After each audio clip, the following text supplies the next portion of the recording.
Shut up and sit down. तो चलिए आइए अब हम लोग पढ़ते हैं 27.4 changes in the caste system. अब जो हमारा जाति है, ठीक है, जातीय प्रणाली जो कास्ट सिस्टम है उसमें किस तरह से बदलाव होता है, आइए उसके बारे में देखते हैं। Changes in the caste system has been found in the last 2 centuries in general and in the past 50 years in particular। अब देखिए जो जाति है उसमें जो हम लोग बदलाव देख रहे हैं वो लास्ट 2 सेंचुरीज में ज़्यादा पाया गया और ख़ासकर लास्ट 50 इयर्स में तो बहुत ज़्यादा लोग अपने जाति को बदले हैं। Several processes like Sanskritization, Westernization, Modernization, Dominant caste, Industrialization, Urbanization, and Democratic Decentralization have made consequent changes in the caste system। अब देखिए बहुत सारे कारण हैं इसके पीछे। जो कास्ट सिस्टम में बदलाव हुआ उसके लिए sanskritization, westernization, modernization, dominant caste, industrialization, urbanization और डेमोक्रेटिक डिसेंट्रलाइजेशन की वजह से बहुत ज़्यादा कास्ट सिस्टम में बदलाव पाया गया। तो हम लोग एक एक करके सबके बारे में पढ़ेंगे। They are as follows. सबसे पहला हम लोग देखेंगे संस्कृताइजेशन, ठीक है, जिसको संस्कृतिकरण कहते हैं। It is a process by which any low caste could adapt to the behavior pattern, style of life, and culture of high caste and claim membership in that high caste।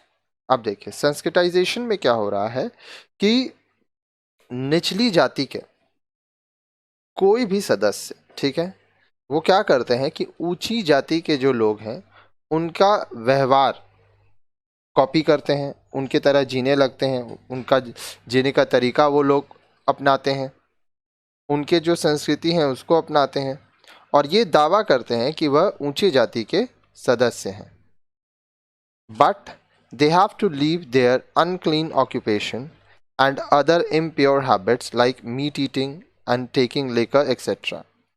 लेकिन उनको अपनी जो बुरी आदतें हैं, जो अशुद्ध आदतें हैं और जो वो काम करते हैं, गंदी काम करते हैं, उनको छोड़ना होता है। जैसे उन्हें नॉनवेज खाना, मांस खाना छोड़ना होता है, दारू पीना छोड़ना होता है। The untouchables were not allowed to Sanskritize their status.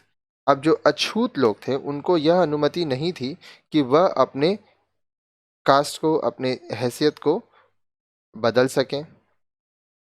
दस only middle class could Sanskritize themself. तो सिर्फ जो मिडिल क्लास के लोग थे वही लोग अपने से ऊपर के जो जाति के लोग हैं उनके कल्चर को, बिहेवियर को, लाइफस्टाइल को कॉपी करके अपने परिस्थिति को बदल सकते थे। For sanskritization a caste must have 3 condition. अब अगर आपको संस्कृतिकरण करना है तो किसी जाति के लिए 3 कंडीशंस रखे गए। वो कंडीशंस क्या थे? It should have a touchable status. अब वो लोग ऐसे होने चाहिए जो अछूत ना हो, टचेबल हो। It should have a better economic condition, उनका आर्थिक स्थिति अच्छा होना चाहिए। It should make a claim to membership into a high caste by propagating some story और मिथ। अब देखिए वो जो ऊंची जाति में अपने सदस्यता की दावा करते हैं उसके लिए वो कोई कहानी बताएंगे या कोई हो सकता है झूठ बोले, अंधविश्वास फैलाएं ताकि यह साबित हो सके कि वह ऊंची जाति के हैं। It is a group process and not an individual process. अब ये जो होता है ये कोई एक व्यक्ति नहीं करता है, कुछ लोग मिलके, एक समूह मिलके ये काम करते हैं। It is a lengthy process and not an overnight process. अब देखिए ये रातों रात नहीं हो जाता है, ये काम होने में समय लगता है।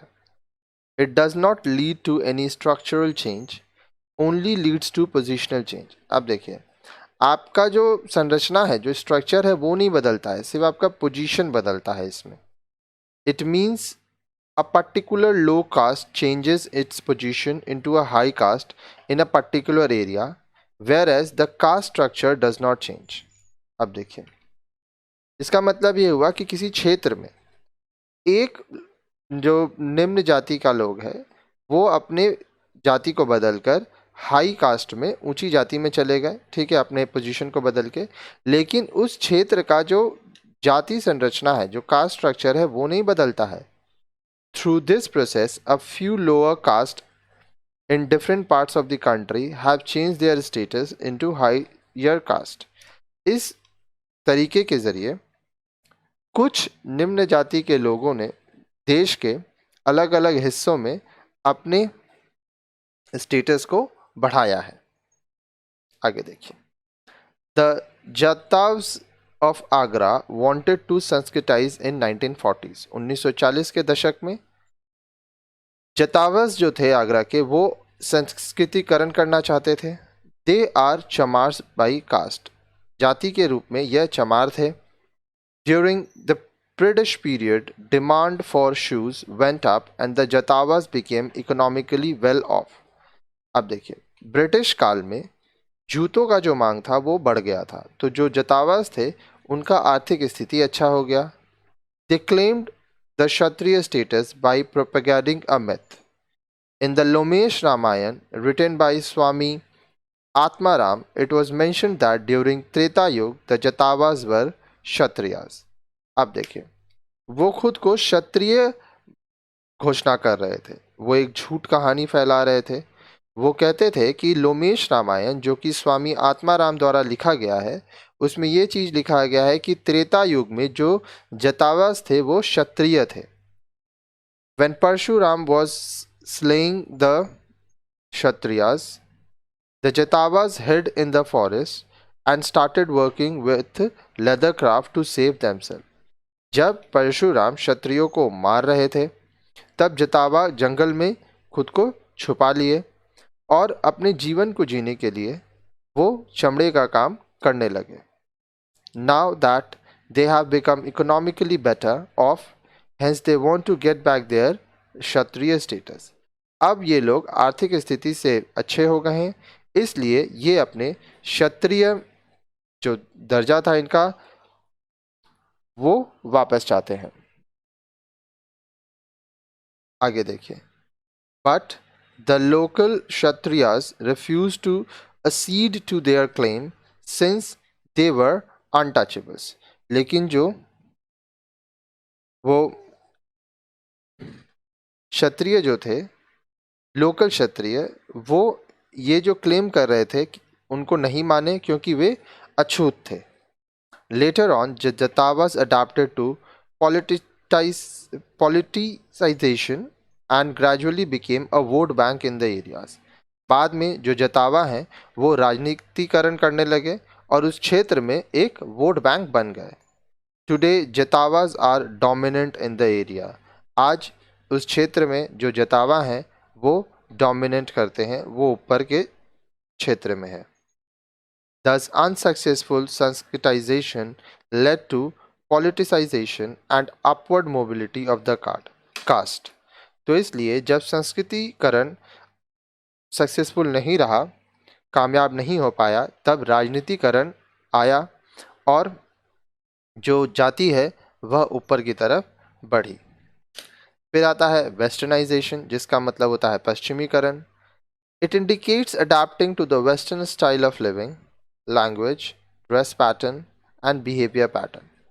अब देखिए, पश्चिमीकरण का मतलब क्या होता है. जो पश्चिम में, विदेशों में रहने वाले लोग हैं, उनका जीने का तरीका हम लोग अपनाने लगे, उनके भाषा हम लोग अपनाने लगे. बहुत लोग आप देखते होंगे अंग्रेजी बोलते हैं, उनके तरह हम कपड़े पहनने लगे, उनके तरह हम व्यवहार करने लगे. In India largely the British influence has been found. भारत में जो ब्रिटिशर्स आए थे उनका जो प्रभाव है वो बहुत ज़्यादा पाया गया है.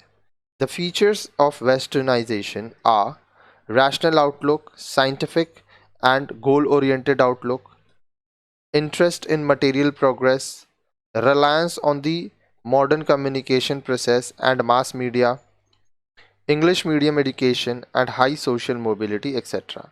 अब देखिए, जो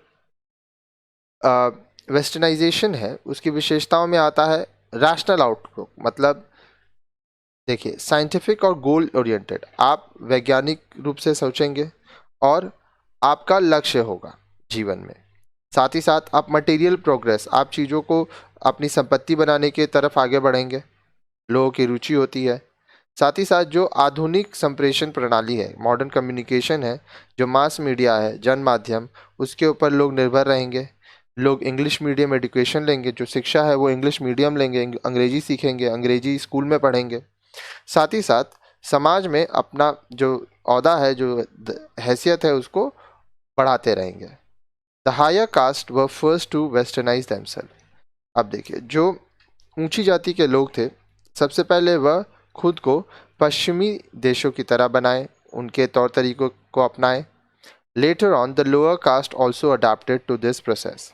बाद में जो निचली जाति के लोग हैं वह भी इस तरीके को अपनाने लगे। It has largely influenced the rigidity of the caste system and changed it into a flexible system, particularly in urban areas. इसका जो प्रभाव है वह जाति प्रथा पे बहुत ज़्यादा पड़ा, और ख़ासकर जो शहरी क्षेत्र हैं वहाँ पर तो जो जाति प्रथा है वो बहुत फ्लेक्सिबल हो गया। इवन जो आप शहरी क्षेत्र हैं वहाँ पे आप देखेंगे कि दूसरे जातियों में शादी होने लगा, लोग अपनी जाति बदलने लगे। आगे देखिए, फिर आता है modernization. It is a process which primarily relies on scientific outlook, rational attitudes, high social mobility, mass mobilization, empathy, being believe in liberty, equality, and fraternity, high level of motivation to do everything with perfection, specialization and super specialization in work, active participation, and dealing with complex organization. अब देखिए, जब modernisation आया, ठीक है, आधुनिक जो दुनिया बन रही है, उसमें क्या होता है, अब लोग कुछ भी चीज़ों को विज्ञान के नज़रिए से देखते हैं। लोगों का व्यवहार बदला है, लोग अब समाज में अपनी स्थिति को बेहतर करने की ओर आगे बढ़ रहे हैं। काफ़ी बड़े क्षेत्र में बदलाव देखा जा रहा है। साथ ही साथ लोग आज़ादी पे विश्वास करते हैं, समानता पे विश्वास करते हैं, लोग सब कुछ बढ़िया तरीके से करना चाहते हैं। साथ ही साथ वो जो भी काम कर रहे हैं उसमें वो स्पेशलाइजेशन चाहते हैं कि जो भी काम हो एकदम बेहतरीन तरीके से हो। लोग सक्रिय रूप से चीज़ों में भाग लेते हैं। साथ ही साथ जो संस्थाएं हैं वह बहुत जटिल होती जा रही हैं। It also requires changes in institutional, structural, attitudinal and organizational aspect at the social, cultural and personal level. अब देखिए, मॉडर्नाइजेशन के लिए आपको संस्थाओं में बहुत सारे स्ट्रक्चर्स जो हैं, लोगों का जो व्यवहार है, अलग अलग जो ऑर्गेनाइजेशन है उसमें बदलाव की ज़रूरत है। सामाजिक, सांस्कृतिक और व्यक्तिगत स्तर पर हर जगह बदलाव चाहिए। आगे देखिए, this has affected greatly the caste system in the sense that it has become more flexible. अब यह जो है जाति प्रथा को बहुत ज़्यादा इससे प्रभाव पड़ता है, क्योंकि ये बहुत ज़्यादा लचीला होता जा रहा है। In urban areas caste are gradually becoming classes. अब देखिए, जो शहरी क्षेत्र है वहाँ पर जाति अब जाति ना रह के लोगों का वर्ग बन गया है, जो उसको हम लोग रिच क्लास, जिसको हाई क्लास कहते हैं, फिर मिड अपर क्लास भी बोलते हैं, फिर मिडिल क्लास, उसके बाद लोअर क्लास में लोगों को बांट दिया गया है। और इसका आधार यह है कि वह कितना पैसा है उनके पास, कितना संपत्ति है। In India we find an emerging middle class with a rational outlook and goal orientation. भारत में हम लोग देखते हैं कि जो मिडिल क्लास है वो बहुत ज़्यादा सामने आया है, ठीक है। उनका लक्ष्य होता है, वो अपने जीवन में आगे बढ़ना चाहते हैं। Modernization is a broader concept than westernization. Modernization जो कॉन्सेप्ट है वो वेस्टर्नाइजेशन से बड़ा है। Any culture can modernize itself without adapting to western values.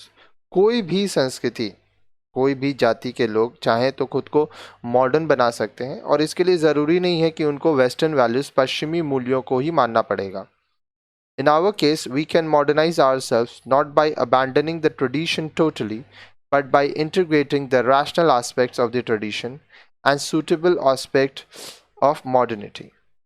अगर हम लोग अपनी बात करें, भारत के लोगों की बात करें, तो अगर भारत के लोगों को खुद को मॉडर्न बनाना है, आधुनिक बनाना है, तो ऐसा नहीं है कि उनको अपनी संस्कृति परंपरा को छोड़ना होगा। आप अपनी संस्कृति परंपरा को निभाइए और जो जो आधुनिक चीज़ें आप कर सकते हैं, सबको साथ में लेके कर सकते हैं, आप उसको भी कीजिए, तो इससे सारा काम होगा। Our caste system has adapted suitably to modern practices, that is, educating people, forming formal organizations, and making people conscious about their existence. हमारी जो जाति प्रथा है उसने बहुत सारे आधुनिक चीज़ें करने प्रारंभ किए हैं, जैसे लोगों को अब शिक्षा मिलता है, लोग पढ़ाई लिखाई करते हैं, बहुत सारे औपचारिक संस्थाएं बनाई गई हैं और साथ साथ लोगों को उनके अस्तित्व के बारे में भी जानकारी दी जाती है, उनके अधिकारों के बारे में भी बताया जाता है। फिर आता है डोमिनेंट कास्ट, वह जाति जो दूसरों को दबाती है। In the 20th century the phenomenon of dominant caste has emerged. 20वीं सदी में जो डोमिनेंट कास्ट की बात हम लोग कर रहे हैं, ये चीज़ सामने आया है। It means some caste becomes economically and politically dominant and virtually rules over other caste in the region. इसका मतलब ये हुआ कि कुछ जाति के लोग आर्थिक रूप से और राजनीतिक रूप से शक्तिशाली बन जाते हैं और अपने क्षेत्र में दूसरे जो जाति के लोग हैं उनके ऊपर वह राज करते हैं। आगे देखिए, बोल रहा है a caste can become dominant by having features like large land holdings in the area, good economic position, politically dominant, becoming a vote bank, having a large population, having ritual status, English medium education, having a tradition in agriculture, not tilers but landlords, and having a tradition of violence. For dominance, muscle power is essential. अब देखिए, कोई भी जाति दूसरे को तभी दबा सकती है अगर उनमें ये निम्नलिखित विशेषताएं हो, जैसे उनके पास बड़े बड़े ज़मीन हो, उनकी आर्थिक स्थिति बहुत अच्छी हो, वो पैसे वाले हों, राजनीतिक रूप से वो एक वोट बैंक बन जाए, उनका जो पॉपुलेशन है, जनसंख्या, वो ज़्यादा होगी, उनकी जो रस्म रिवाज जो है, उनकी जो परंपराएं हैं, नीति जो है, ठीक है, वो बहुत ज़्यादा हाई स्टेटस होगा, वो अंग्रेजी मीडियम शिक्षा लिए हों, इंग्लिश मीडियम स्कूल में पढ़े हों, having a tradition in agriculture, वो देखिए खेती की परंपरा हो लेकिन वो मालिक हो, ऐसा नहीं कि वो बंधुआ मजदूर या किसी के खेत में काम कर रहे हो। साथ ही साथ हिंसा करने का भी परंपरा हो, क्योंकि ये याद रखिएगा, आप किसी को तभी दबा सकते हैं अगर आपके पास शारीरिक बल हो, मसल पावर हो। अब इसका मतलब ये नहीं है कि आपको खुद लड़ने जाना है, लोग गुंडे रखते हैं जो लोगों के लिए काम करते हैं। However, today it is not limited to the high caste only, but has been found among lower caste also. हालांकि अब यह सिर्फ ऊंचे ही जाति में नहीं पाया जाता, जो लो कास्ट के होते हैं, जो निचली जाति के लोग हैं, उनमें भी ये सब चीज़ें पाई जाती हैं। फिर आता है इंडस्ट्रियलाइजेशन एंड अर्बनाइजेशन, औद्योगिकीकरण और शहरीकरण। Both these processes have affected the caste system. ये दोनों ही कारण, और इंडस्ट्रियलाइजेशन और अर्बनाइजेशन, इसके वजह से जो जाति प्रथा है उस पर प्रभाव पड़ा है। With the growth of industrial towns and other cities, migration to these areas have gone up. अब देखिए, जो औद्योगिक कस्बे हैं वो बढ़े हैं, इंडस्ट्रीज बढ़े हैं, शहर बढ़े हैं, तो लोग क्या हुआ है, अपने गांव को छोड़कर शहरों की तरफ चले गए हैं, माइग्रेट हो गए हैं। In these areas following strict caste rules are not possible. अब ये जो क्षेत्र है, यहाँ पे आप कठोर रूप से अपने जाति प्रथा को मान पाए, यह मुमकिन नहीं है, क्योंकि अलग अलग जगह से लोग आते हैं तो सब मिक्स्ड कम्युनिटी हो जाती है। There are public places like parks, restaurants, canteens, hotels, office and communication systems like buses and trains where inter-dining and sharing of places are essential. Hence, a flexible approach has been adopted. आप शहरों में देखेंगे कि बहुत सारे सार्वजनिक जगह होते हैं, जैसे पार्क हुआ, रेस्टोरेंट हुआ, कैंटीन हुआ, होटल हुआ, आपके ऑफिस हुए, बहुत सारे कम्युनिकेशन सिस्टम है आपके, जैसे बस हुआ, ट्रेन हुआ। तो यहाँ पे क्या है, लोग एक साथ बैठते हैं, एक साथ खाते हैं, एक साथ काम करते हैं, जो जगह है उनको साझा करते हैं, एक दूसरे के संग शेयर करते हैं, इसलिए एक लचीला तरीका है कि जिसका पालन होता है। फिर आता है democratic decentralization. Through the introduction of the Panchayati Raj, local self-governments have been created in the villages. In the Panchayat, reservation has been made for the lower caste. This has allowed the lower caste to empower themselves. अब देखिए, पंचायती राज प्रणाली आया, local self government लाया गया तो गांव में। अब देखिए, पंचायत में क्या होता है कि जो लोअर कास्ट के लोग हैं उनके लिए आरक्षण कर दिया गया, रिजर्वेशन कर दिया गया। इसके वजह से जो लोअर कास्ट के लोग हैं वो शक्तिशाली बन गए। फिर आता है कास्ट एंड पॉलिटिक्स, जाति और राजनीति। It is not a new phenomenon since politics is a part of life always. देखिए, ये कुछ नया चीज नहीं है। राजनीति जो है वो आपकी जिंदगी का एक हिस्सा है। During the varna vyavastha, brahmanical supremacy was an example of politics. जब वर्ण व्यवस्था था तब उस समय ब्राह्मण जो थे वो सबसे ऊपर थे, तो ये भी तो एक राजनीति ही थी। ब्राह्मण खुद नियम बनाए थे और अपने आप को ऊपर कर लिए थे, ठीक है, और वो जो भी चीज़ करते थे सबको उसका पालन करना पड़ता था, क्योंकि वो सबसे ऊपर अपने आप को रखे थे। Today it is said that caste have a close link with politics because caste have become vote banks. Caste have become politically aware. There has been the identification of caste with political parties and every caste has its association. आज हम लोग ये देखते हैं कि जो जाति है उसका राजनीति से एक बहुत ही क्लोज रिलेशनशिप हो गया है। वो आपस में काफ़ी नज़दीकी रूप से जुड़ चुके हैं, क्योंकि जो जाति है वो एक तरह का वोट बैंक बन चुका है। हर एक जाति के लोगों को राजनीति से संबंधी जानकारियां मिल गई हैं, वो जागरूक हो गए हैं। साथ ही साथ जो राजनीतिक दल हैं वो अपनी जाति के हिसाब से अपने आप को आइडेंटिफाई करते हैं और हर एक जाति का अपना संस्था होता है। आगे देखिए, the link between caste and politics have led to empowerment among the lower caste. अब देखिए, जाति और राजनीति के बीच जो संबंध है उसके वजह से जो निचले जाति के लोग हैं उनके बीच में संबंध है और वो लोग शक्तिशाली बने हैं। These caste never had any opportunities to express themselves.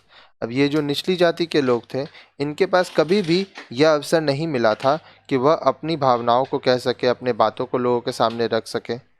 Today, they ventilate their feelings through elections and power lobby.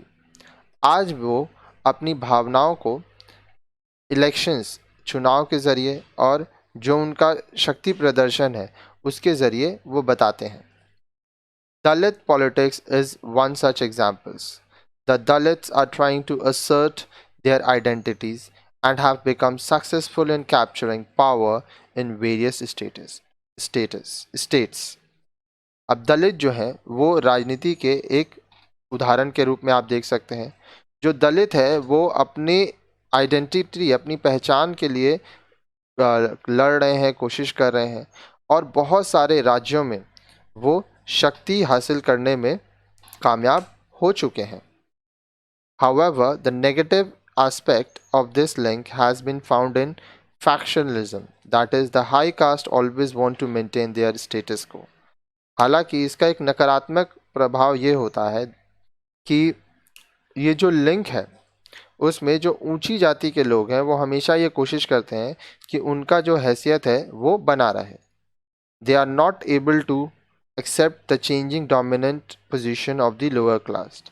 अब देखिए, जो निचली जाति के लोग हैं उनका जो परिस्थिति बदल रहा है उसको ऊंची जाति के लोग मान नहीं पा रहे हैं, वो एक्सेप्ट नहीं कर पा रहे हैं।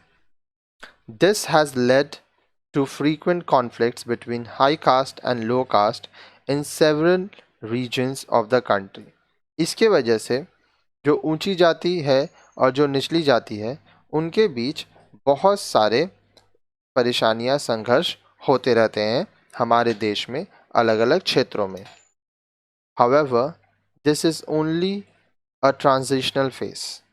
Better education, mass awareness campaign and good employment opportunities would ensure smooth passage towards a progressive society.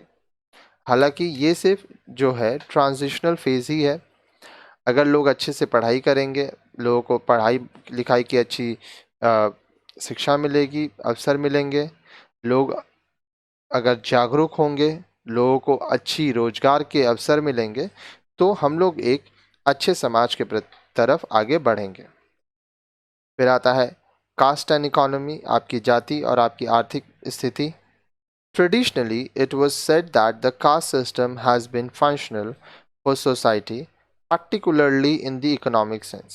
अब देखिए, परंपरागत तौर पर जो जाति प्रथा है, ठीक है, ये माना जाता है कि वो जो समाज के लिए काम करते हैं, ठीक है, जो जाति है, जो समाज में हम लोग देख रहे हैं, वो आर्थिक स्थिति के अनुसार देखा जाता है. It is nothing but the jajmani system. ये और कुछ नहीं, जजमानी प्रणाली है. It is the system of traditional occupation for the lower caste, particularly the service caste. ये एक ऐसी प्रणाली है, एक ऐसा सिस्टम है जहाँ पे परंपरागत काम है जो निचली जाति के लोग करते हैं, खासकर वो लोग जो मतलब लोगों के लिए सर्विस देते हैं. The service caste is known as Kameen and they used to provide service to the higher caste known as Jajmans. अब जो लोग सर्विस कास्ट के होते हैं, सेवा जो लोग देते हैं लोगों को, वो उनको कमीन्स कहा जाता है और ये लोग ऊंचे जाति के लोगों को अपनी सेवाएं देते हैं और ऊंचे जाति के लोगों को हम लोग जजमान कहते थे. The kamins provide specialised skills and services to the jajmans and in return use to get rewards in kind food grains. अब कमीन्स जो है वो जजमान के लिए काम करते थे, ठीक है, और बदले में उन्हें सामान मिलता था, खाने का सामान मिलता था, अनाज मिलता था. आगे देखिए, the relationship between jajman and kamins used to be a permanent and hereditary relationship. That is after the death of the jajman his son used to be a jajman and the same principle applied to kamins. अब जजमान और कमीन के बीच में जो संबंध था वह permanent था, ठीक है, वो स्थायी संबंध था और हेरिडेटरी रिलेशन था. कहने का मतलब अगर जजमान मर जाता है तो उसका जो बेटा है वो जजमान बनेगा और अगर कमीन को मर जाता है तो उसका जो बेटा है वो कमीन बनेगा. Thus it was a functional relationship in village India. तो इस तरह से जो ग्रामीण भारत है, जो गांव है, वहाँ पर ये एक फंक्शनल रिलेशनशिप के रूप में होता है. However, due to the introduction of a market economy and land reforms, the Jajmani system gradually is being eroded. हालांकि अब देखिए, मार्केट इकोनॉमी आ गया है गांव में, फिर लैंड रिफॉर्म सिस्टम्स आ गया है, तो जो जजमानी सिस्टम है वो आस्ते आस्ते खत्म हो रहा है. आगे देखिए, In this manner, the caste system has undergone many changes due to the above processes and it has adapted to the new socio-economic condition. इस तरह से जो जाति प्रथा है उसमें बहुत सारी बदलाव हुई हैं और अभी जो हम लोग अलग अलग प्रोसेसेस पढ़ें उनका भी उन पर पूरा प्रभाव रहा और अब नए सामाजिक आर्थिक परिस्थितियों के हिसाब से लोगों को हम लोग देखते हैं, जानते हैं. In urban areas today people do not adhere to caste norms. अब जो शहरी क्षेत्र हैं वहाँ पर जो लोग हैं वो जाति के जो नियम हैं उनको नहीं मानते हैं. The only aspect where caste comes is that during the marriage they still become endogamous. सिर्फ शादी के समय ही लोग एंडोगामस होते हैं, मतलब अपने ही जाति में शादी करना चाहते हैं. बाकी काम करना है या कुछ भी हो उसमें लोग दूसरे जाति के लोगों के संग उठते बैठते हैं, खाते पीते हैं, काम करते हैं, सब कुछ होता है. शादी सिर्फ अपने ही जाति के लोगों के संग लोग करते हैं. However, as mentioned earlier, some people have adapted to intercaste marriage and interreligious marriage. हालांकि जैसे कि हम लोग आगे के वीडियोस में भी आपको बताए हैं कि कुछ लोग ऐसे हैं जो दूसरी जाति के में शादी करते हैं और दूसरे धर्म में भी शादी करते हैं। तो ये सब चीज़ जो है शहर में ज़्यादा पाया जाता है। गांव में आपको intercaste marriage, inter religious marriage बहुत कम मिलता है शहर की तुलना में।